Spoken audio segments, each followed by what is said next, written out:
Welcome to GemChem. Now today's video is on kinetic theory of gases part 5. Here we will deal with principle of equipartition of energy. Now if you have not watched previous videos on kinetic theory of gases, please do watch it. It will be helpful. Now let us start today's video.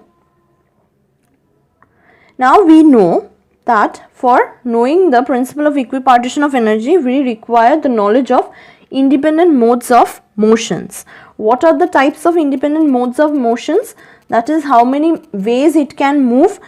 It can translate, that is translational motion, rotational motion and vibrational motion. And these total number of independent modes are 3n. N is the number of atoms present in that molecule. Now for translational motion, the number of degrees of freedom is always fixed to be 3. For rotational motion, the degrees of freedom for linear molecule is 2 and for non-linear it is 3, and vibrational motion it is a leftover. For linear it is 3n minus 5 and for non-linear it is 3n minus 6 for non-linear molecule. Now we will go to the details of each of the motions and what expressions we obtain, which will be necessary to understand the principle of equipartition of energy. Now let us start with translational motion. Now before starting, we know that a body translates in 3 different degrees of freedom. Now what are the parameters used to express this translational motion? It is displacement, velocity, speed, momentum, translational energy. Now we will deal with the translational energy. If we take this as the average translational energy per molecule, that is average translational energy per molecule, then what will be our expression? For each degrees of freedom, the energy is half kVt, right? So it is with the formula like this: degree of freedom multiplied by half kBt, and it ultimately comes to be as 3 into half kBt. That is, translational motion has an average translational energy per molecule to be as 3 by 2 kBt. And for rotational motion, the parameters used to depict the rotational motions are actually angular displacement, which is given by theta, axis of rotation, center of mass, angular speed, angular momentum. Now angular speed is being given by omega, that is equal to theta by t, where theta is the angular displacement and time is t, and angular momentum is given by I omega. Now the energy for rotational motion is half I omega square, and we know omega to be as our angular speed, and independent force of motion is only 2 for linear molecules, and the moment of inertia which occurs in these both directions is taken as Ix, which is the moment of inertia considering x-axis, and Iy by considering the y-axis.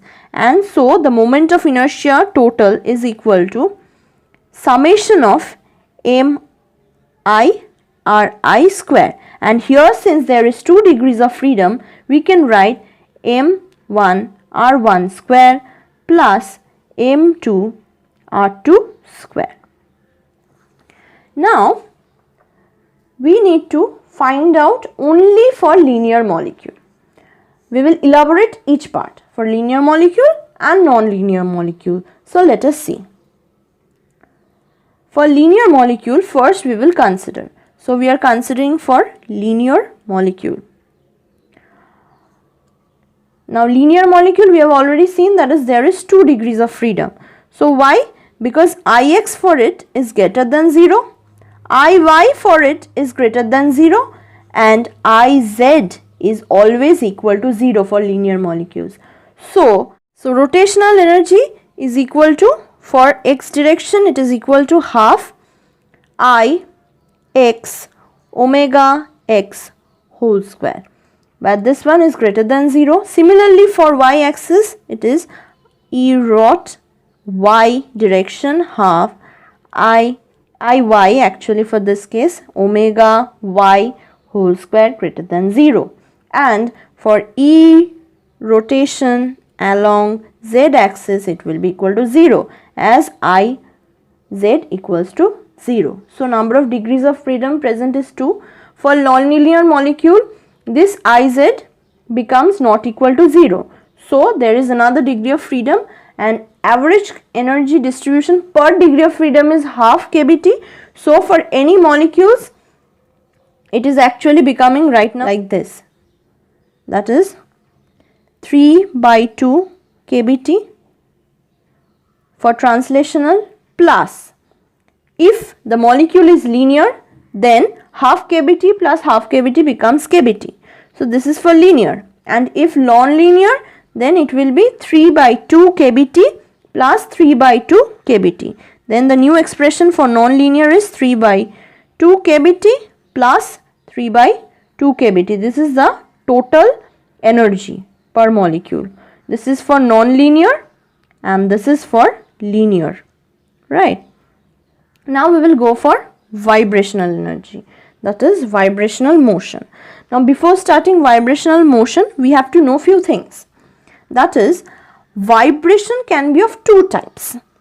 First thing to be understood, vibrational can be of two types. One is stretching and one is bending. Bending can also be considered to be as vibration. Now periodic motion, vibrational frequency, force constant, time period of vibration and vibrational energy are the parameters to describe vibrational motion. Now this is the type on the basis of way it moves, and on the basis of Hooke's law, we can again further divide vibrational motion into two types: harmonic motion, which follows the Hooke's law, and anharmonic motion. Now what is Hooke's law? Hooke's law states that on elongating a molecule, Hooke's law, it states that on elongating a molecule, there is a restoring force. That is, if you try to, this is suppose a spring, if you try to elongate it, it will apply some restoring force to come back to its original state. And it states that that force is proportional to x, that is the displacement. And at equilibrium, this force is equal to 0. That is, it is not attaining the force to restore itself because it is still in the equilibrium position. And final expression comes to be as F equal to minus kx.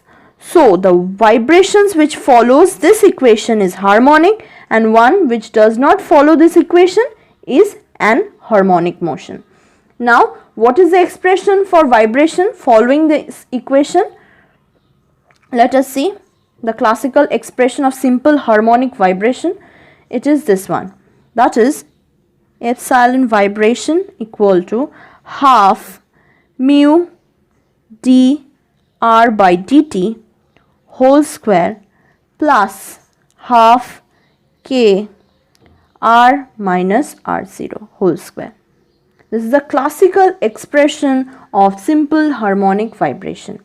Now we have already seen what is F, that is restoring force, what is K, a constant, X is actually this factor, that is this factor is known as X, present in that expression which we have seen as F equals to minus Kx. Now we have to know different parameters. So here we will not go into the details, but one thing to be kept in mind for harmonic motion, the frequency of motion is 1/2 pi root over k by mu. Mu is the reduced mass. That is, mu can be, if two particles are present, m1, m2 by m1 plus m2. Now we have already got the expressions of the energy as well as the degrees of freedom. Now we will write it one by one. Now see, epsilon vibration is, we have already got half mu dr by dt whole square plus half k r minus r0 whole square. Now here This part is our kinetic part and this part is our potential part. Okay, and for epsilon translational we know half mv square, and epsilon rotation it is half I omega square. Now after taking all these things we get to a final part, that is for vibrational motion there is some kind of energies in kBt expression. So what is it? It is actually the remaining degrees of freedom multiplied by the kBt. Now we will see our ultimate expression for equipartition energy using the degrees of freedom. Now let us see. We know this is the total energy, right? It is equal to epsilon Tr plus epsilon rot, that is rotational, plus epsilon vibration. So it is actually for linear molecules we are first constructing 3 by 2 kBt. Kb is here Boltzmann constant, it has a particular value, and for this one it is kBt because there is 2 degrees of freedom, and the remaining degrees of freedom, that is 3n minus 5 kBt. This is for linear molecule, and for non-linear molecule the expression becomes 3 by 2 kBt plus 3 by 2 kBt, and this is plus 3n minus 6 kBt. This is for non-linear molecule, and in this way we can construct different types of energies for different molecules similarly. So this is how the energy is being partitioned throughout the molecule, in the form of translational, in the form of rotational, and in the form of vibrational. Now suppose we take a helium gas, then for it average energy will be equal to only translational, because we know that 3n, so there is 1 atom, so 3 into 1 there is 1 into 3, that is 3 types of independent modes, so only translational is present, 3 by 2 kBt. Similarly for diatomic, suppose if we take a diatomic molecule, there will be n equal to 2, so 3n will be equal to, we know that it is 6, so there will be epsilon equal to 3 types of motion. So translational will have 3 by 2 kBt, and 2 points means 1 straight line, so there will be only 2 modes for rotational and for 1 vibrational, left over 1 vibrational. So it will be together as 7 by 2 kBt, right? Now in this way we can do for triatomic, tetratomic, and going on further. Now we will see what are the principles. The principles finally came as from the above derivations and from above expressions. Basically we didn't do any harsh derivation, we just applied the formulas which we knew from previous discussions of kinetic theory of gases and obtained the expressions. Now average energy per molecule is equally partitioned or divided among its various independent modes of motions or degrees of freedom. It is applicable for translational motion and its associated energy, rotational motion and its associated energy, and vibrational motion and its associated energy. Average energy contribution per degree of freedom for each square term of either velocity, component or coordinate is half kBt. Now for translational motion per degree of freedom, say E translational x is half mv square. This is in the x direction, right?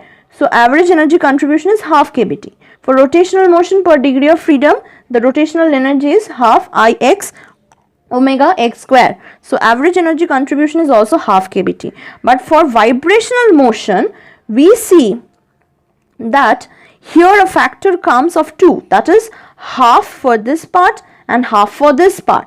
That is, here there will be a mu. So this is for kinetic part and for a potential part. So the total average contribution per degree of freedom becomes only kBt. This is not half kBt but kBt for these two expression contribution. So we have to keep it in mind that for vibrational it is becoming actually kBt. So that's why for previous cases we had taken for diatomic as kBt in this case. So these were the principles of equipartition of energy. Hope it was helpful. Thank you for watching. Do not forget to like, share, subscribe and comment.